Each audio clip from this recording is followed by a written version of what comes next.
Shalom, puji Tuhan Bapak Ibu kasih dalam Tuhan, kita berjumpa lagi untuk belajar firman Tuhan yang luar biasa melalui program Bible Study Online CK7. Nah, hari ini kita akan belajar dari Mazmur 129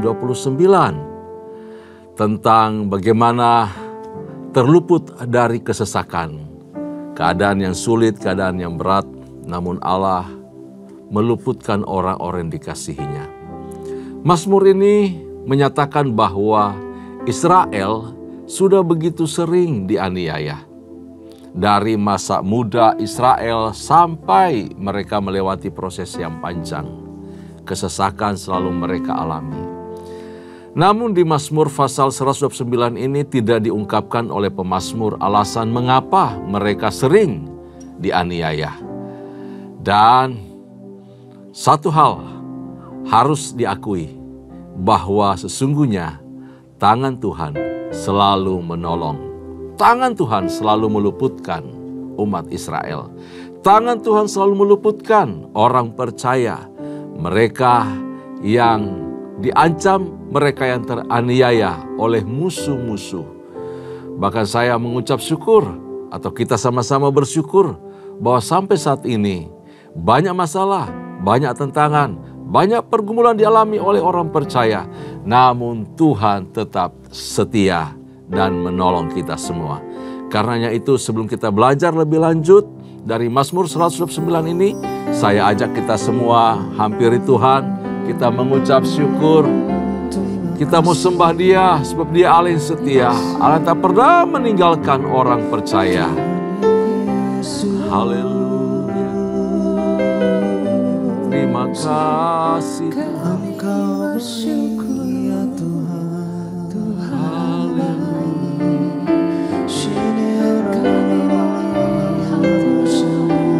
Kasih sayang dalam kami. Oh haleluya.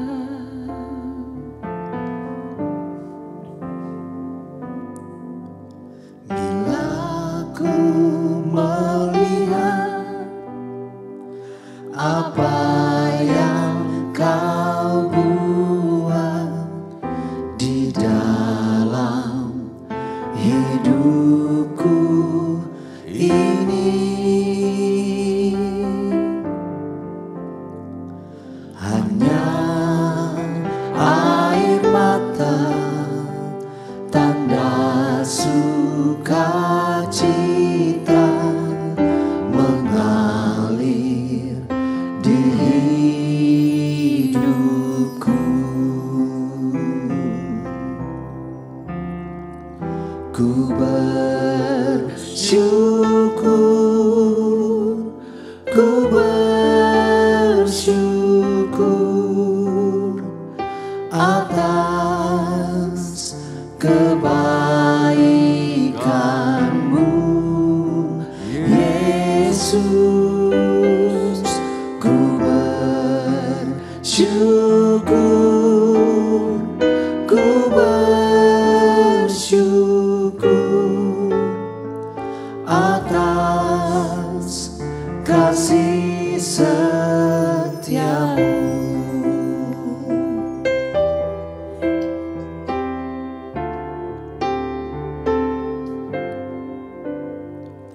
Bila ku melihat apa yang Kau buat di dalam hidupku ini,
kasih setiamu,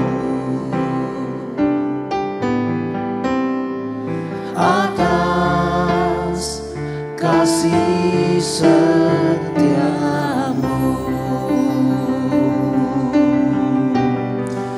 Oh, kami bersyukur padamu, Yesus, kasih kasih setiamu setiamu Yesus, atas kebaikanmu selalu menolong kami. Ya Tuhan,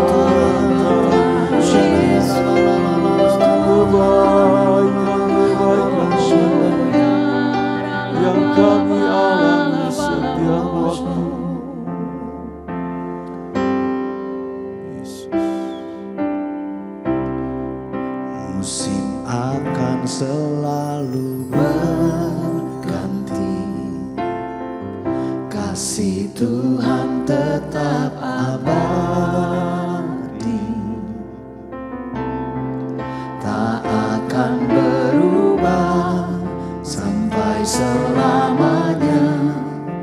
Ku tetap percaya,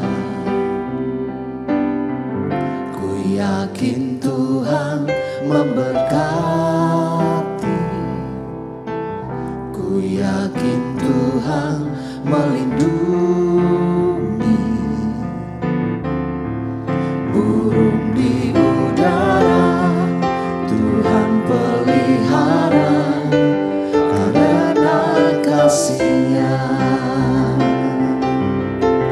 Tuhan selalu menolongku, selalu menjagaku, sehelai di rambutku tak akan terjatuh tanpa seizinku. Tuhan selalu menolongku, selalu menjagaku.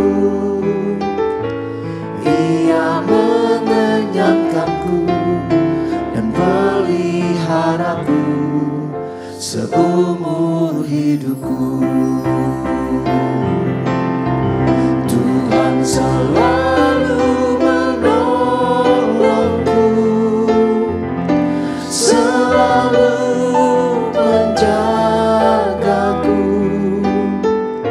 sehelai di rambutku tak akan terjatuh tanpa seizinku. Tuhan selalu menolongku, selalu menjagaku. Ia mengenyangkanku dan peliharaku seumur hidupku. Tuhan selalu menolongku, selalu menjagaku, sehelai di rambutku tak akan terjatuh tanpa seizinku. Tuhan selalu menolongku, selalu menjagaku. Ia mengenyangkanku dan peliharaku seumur hidupku. Ia mengenyangkanku dan peliharaku seumur hidupku. Ia mengenyangkanku dan peliharaku seumur hidupku.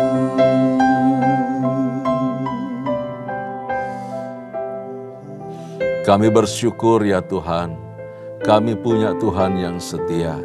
Tuhan yang selalu menolong, Tuhan yang selalu pelihara kehidupan kami.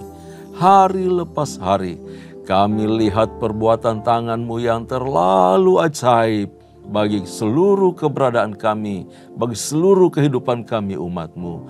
Terima kasih ya Tuhan, terpuji-pujilah nama-Mu. Karena itu kami agungkan kebesaran kasih-Mu, kami agungkan anugerah-Mu, kami agungkan cinta-Mu yang sungguh teramat besar bagi kami semua. Terima kasih ya Tuhan, sebentar kami akan membaca dan belajar dari kebenaran firman-Mu. Tuhan mengurapi kami semua, Tuhan memberkati apa yang kami bicarakan, apa yang kami bahas bersama-sama.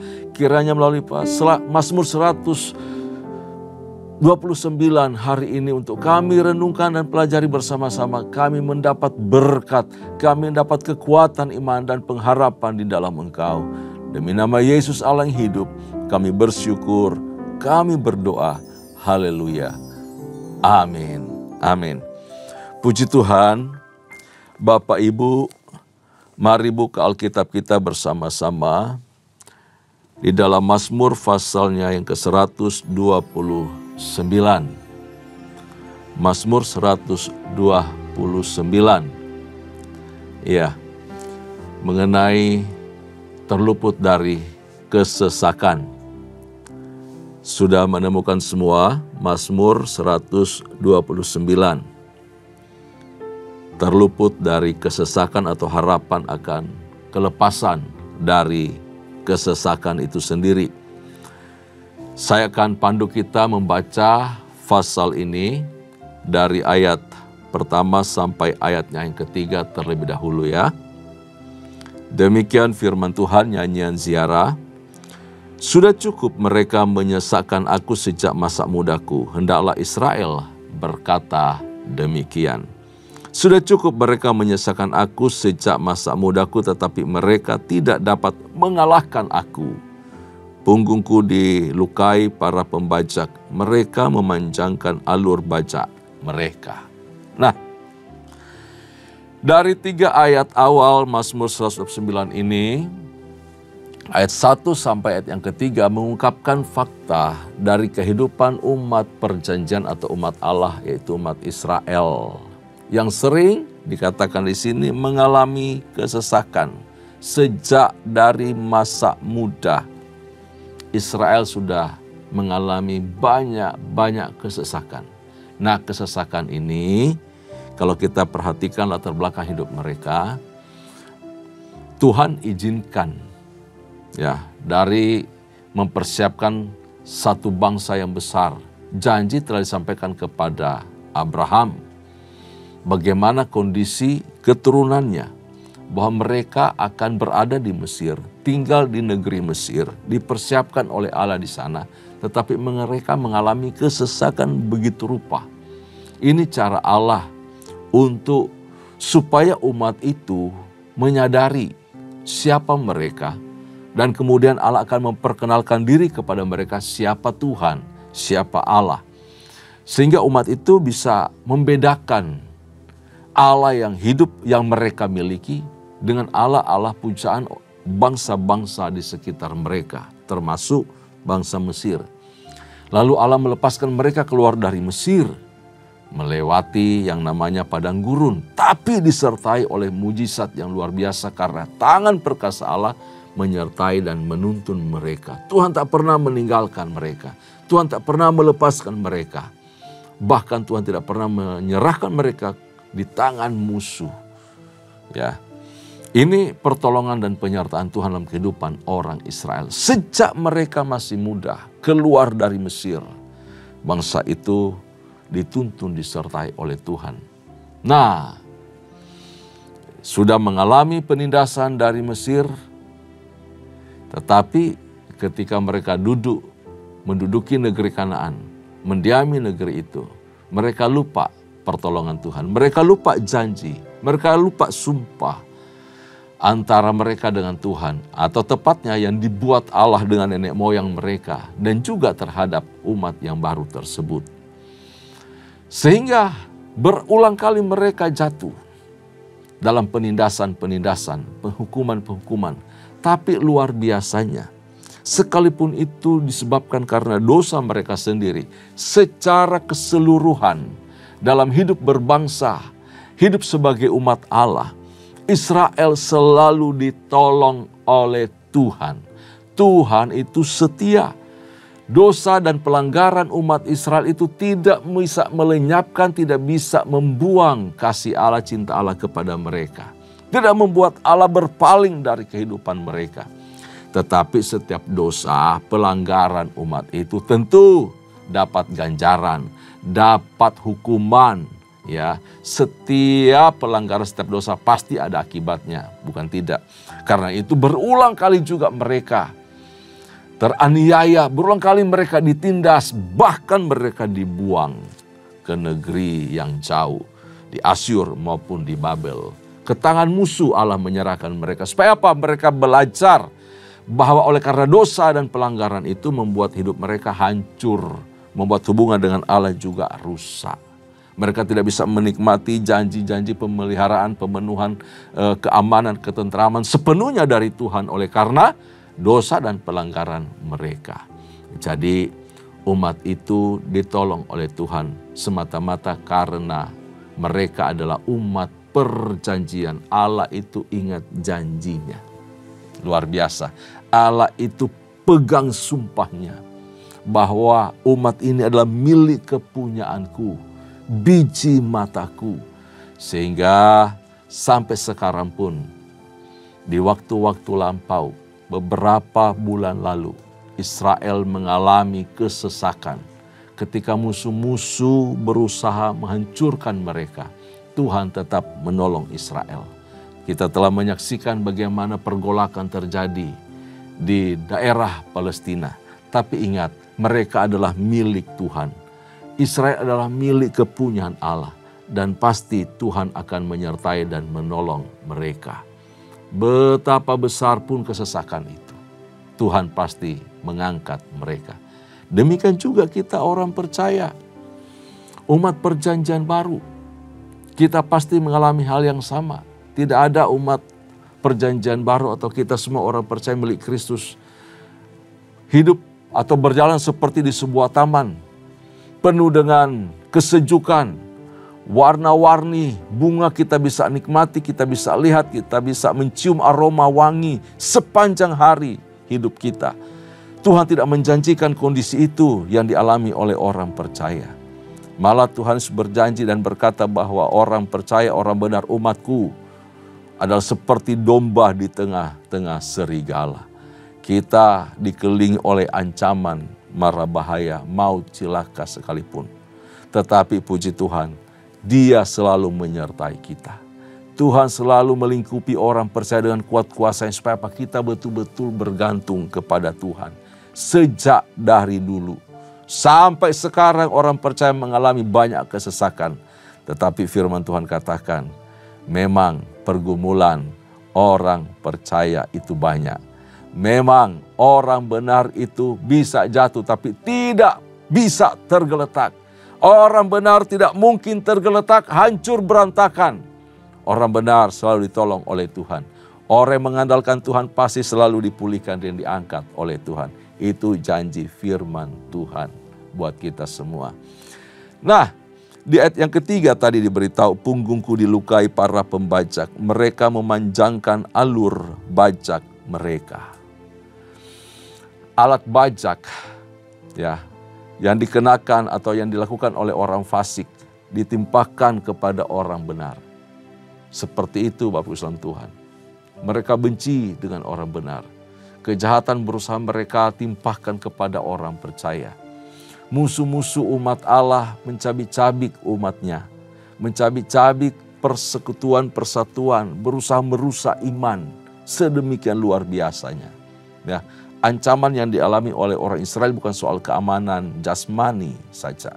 Tetapi termasuk keamanan rohani mereka. Untuk tertarik menyembah berhala-berhala, dewa-dewa di sekitar mereka itu sangat kuat. Dan berulang kali Israel gagal untuk bertahan, untuk terus menyembah Tuhan. Mereka selalu tergoda dengan apa yang di depan mata daripada sosok yang tak terlihat itu. mereka merusak dari luar, ya, kemudian masuk ke dalam kehidupan orang Israel. Untuk apa? Untuk menghancurkan umat tersebut, supaya Allah membenci umat itu, supaya Allah menolak umat itu, supaya Allah membuang mereka dari hadapan tahta kasih karunia-Nya.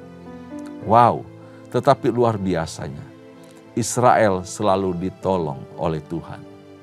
Israel selalu dipelihara oleh Allah. Dan Tuhan itu tidak membuang mereka dari hadapannya.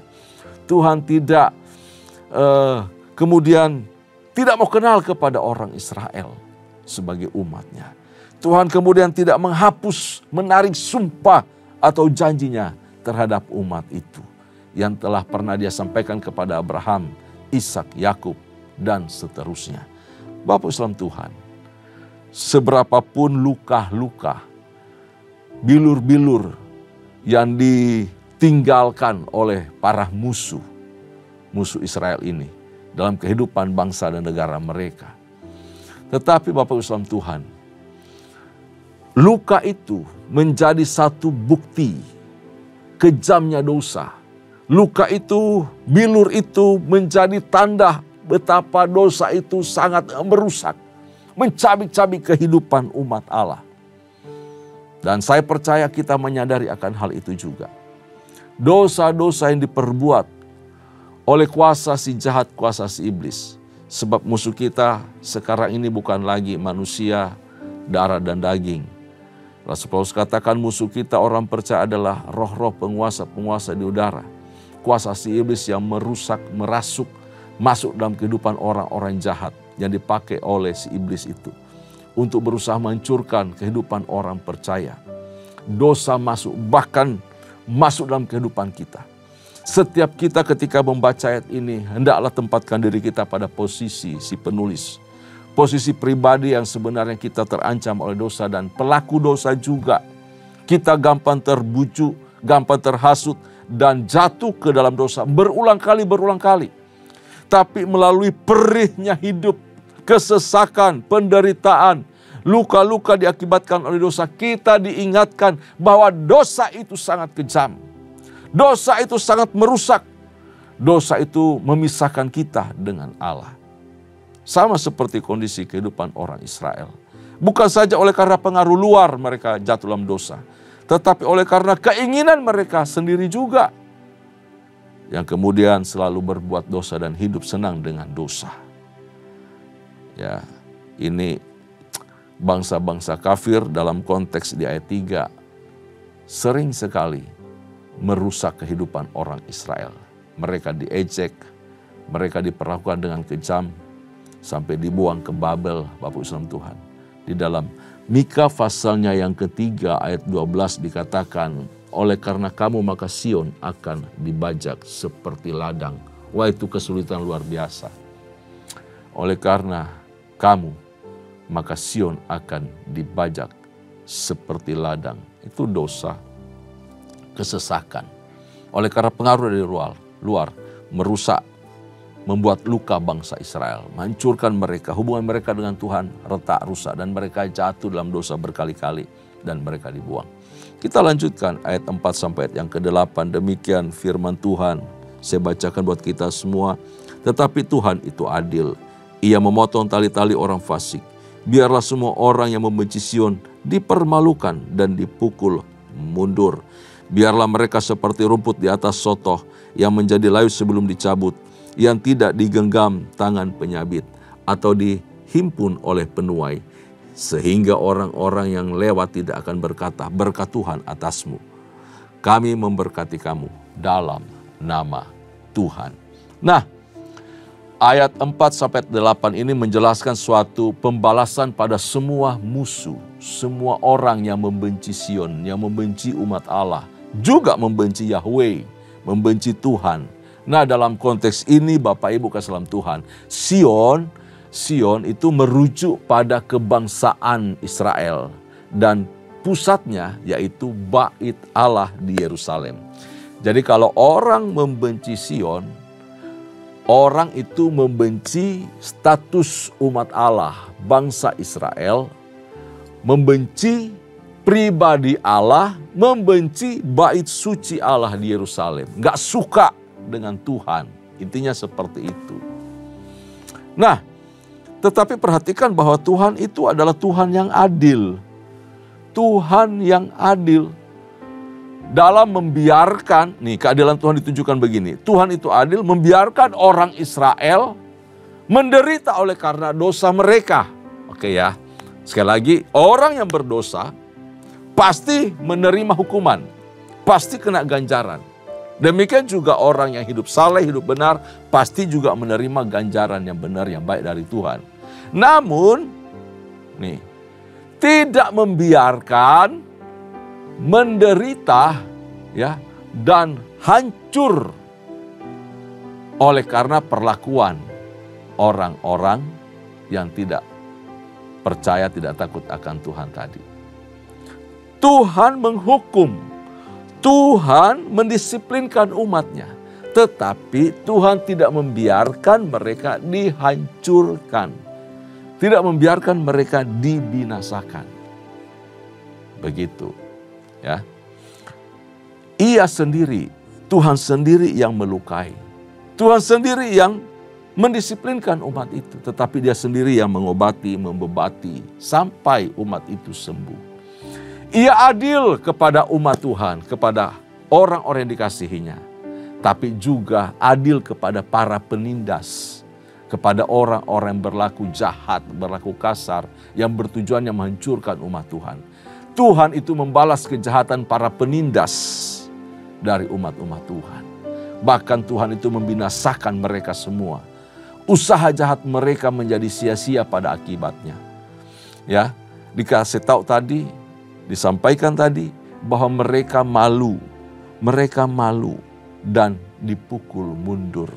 Mereka malu lalu mundur. Rancangan mereka gagal. Itu dikatakan mereka malu dan mundur. Artinya mereka berbuat maksimal menghancurkan. Tetapi Tuhan bikin mereka gagal. Ya, digambarkan mereka hidup seperti rumput. Layu semua. Usaha mereka, rancangan mereka memudar, layu. Dan tidak sampai bisa menghancurkan umat Allah. Seperti rumput di sotok rumah. Keadaannya apa? Tidak bertumbuh dan tidak berakar. Habis. Kena terik matahari langsung layu. Bahkan tidak sempat dirampung oleh tangan lalu disabit untuk dipanen. Artinya apa? Tidak punya buah, tidak punya hasil yang baik. Orang fasik, orang jahat itu cepat hancur. Ya, diberitahu layu sebelum bertumbuh dan tidak akan berakar. Tidak ada kehidupan di sana. Orang jahat, orang fasik, yang pikirannya rancangan selalu jahat ingin hancurkan orang lain. Itu seperti sesuatu yang tidak berguna bagi siapa saja. Hidup mereka nggak ada guna, nggak punya arti. Coba perhatikan orang-orang jahat, kerjanya merancang kejahatan, bikin onar, bikin rese. Itu orang itu nggak senang, nggak suka adanya mereka. Kenapa? Siapapun yang hidup di muka bumi ini pengennya hidup damai, pengennya hidup tentram, pengennya hidup akur. Tapi kalau ada orang rese, orang jahat seperti ini kan, akhirnya hidup mereka tak berguna bagi siapapun, tidak punya arti. Lebih baik lagi kalau mereka tidak pernah ada, tidak pernah muncul. Itu harapan orang, itu doa orang. Karena itu umat Tuhan, gereja Tuhan, kita harus berarti berguna. Jauhkan dari kehidupan kita rancangan-rancangan jahat, rancangan-rancangan yang tidak memuliakan Tuhan. Ya, digambarkan hidup mereka, dikatakan tadi tidak ada yang memberkati, tidak akan ada yang menyampaikan ucapan selamat, tidak ada orang yang bangga dengan hadirnya orang-orang jahat.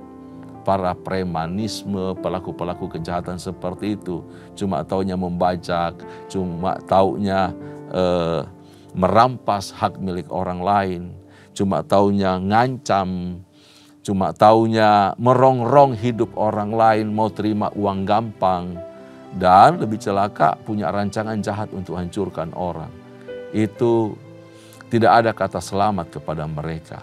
Orang itu doain, semoga kau cepat pergi, cepat hancur, cepat binasa. Kata-kata kutuk sering orang tumpahkan oleh karena kejahatan mereka. Saya percaya gereja Tuhan selalu menjadi berkat dimanapun kita berada. Umat Tuhan menjadi umat yang membawa kesentosaan, damai, membawa sukacita kepada banyak orang. Ya, ada banyak masalah, ada banyak clash, ada banyak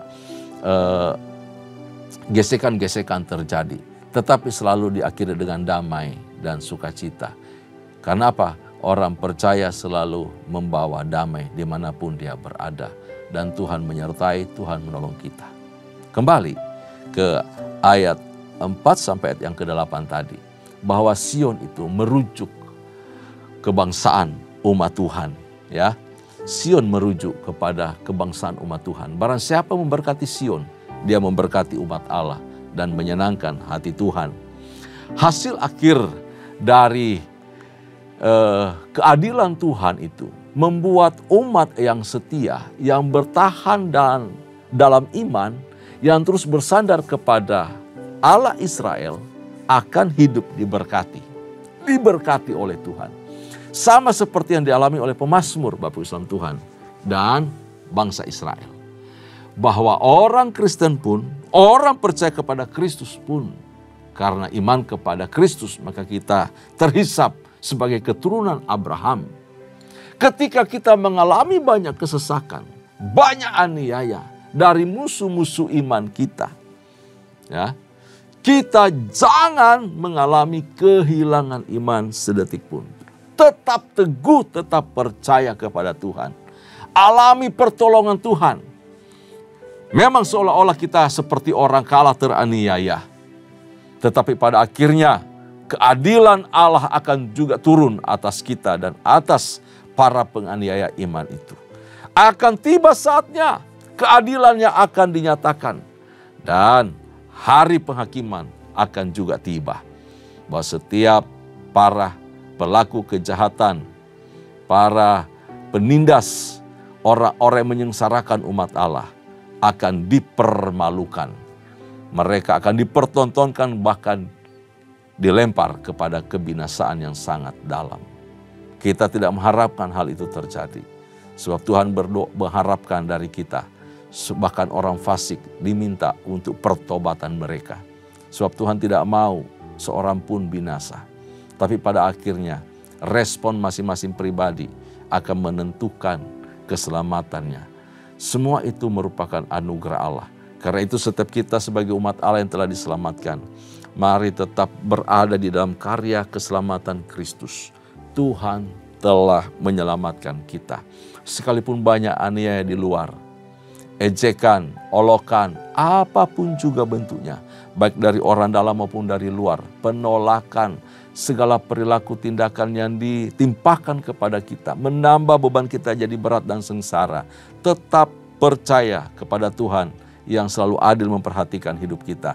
Tetap berdoa untuk Allah mengampuni mereka. Sebab penghakiman datang daripada Tuhan. Kepada kita tidak ada hak untuk mengutuk mereka. Kepada kita tidak diberikan hak oleh Tuhan untuk membenci mereka. Kepada kita diberi hak untuk mendoakan dan mengampuni mereka seperti meletakkan bara api di atas kepala mereka. Namun saya percaya karena Allah di pihak kita, siapakah lawan kita? Tuhan yang menolong kita, Tuhan yang menyertai kita, Tuhan yang melingkupi kita dengan damai sejahtera dan kita hidup aman tentram dalam perlindungan Tuhan. Kita adalah orang-orang berarti. Kita adalah biji mata Allah. Allah pasti menyertai saya dan saudara. Tetap hidup di dalam kasih karunia Tuhan.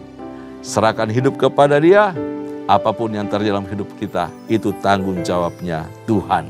Percaya saja, Tuhan pasti menyertai dan menolong kehidupan orang yang mengandalkan Dia. Amin. Itu yang kita dapatkan dari Mazmur 129. Nah, Bapak Ibu kasih dalam Tuhan, kita sebentar besok kita akan masuk di pasal 130. Apa yang akan kita temukan di pasal 130 ini? Bahwa di sana juga ada janji keselamatan yang Tuhan berikan kepada setiap orang yang mau percaya, orang yang mau berseru kepada Dia, orang yang mengandalkan Tuhan di dalam seluruh keberadaan hidupnya. Tetap ikuti Bible Study online CK7 ini. Tuhan Yesus memberkati kita semua. Tundukkan kepala, kita berdoa. Bapa Surgawi, terima kasih. Kami mengucap syukur. Kami punya Tuhan yang setia. Kami punya Tuhan yang adil dalam segala tindakan. Kami mengucap syukur waktu-Mu bekerja dalam kehidupan kami. Dan kami sungguh-sungguh melihat perbuatan-Mu yang ajaib itu. Banyak kali kami berada di dalam kesesakan. Entah disebabkan oleh karena dosa kami. Ataupun juga sebab dari luar. Kami tahu Tuhan terus memproses kami. Tuhan tidak pernah membuang kami. Seberapa kali kami jatuh, kami mau bangkit.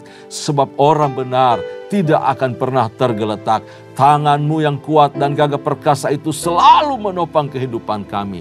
Tuhan menopang umat-Mu. Tuhan memberkati mereka. Tuhan melingkupi mereka dengan damai, sejahtera, dan sukacita.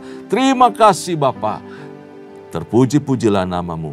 Kami mengucap syukur ya Tuhan. Terima kasih buat berkat-Mu atas kami lewat firman Tuhan Mazmur 129 ini.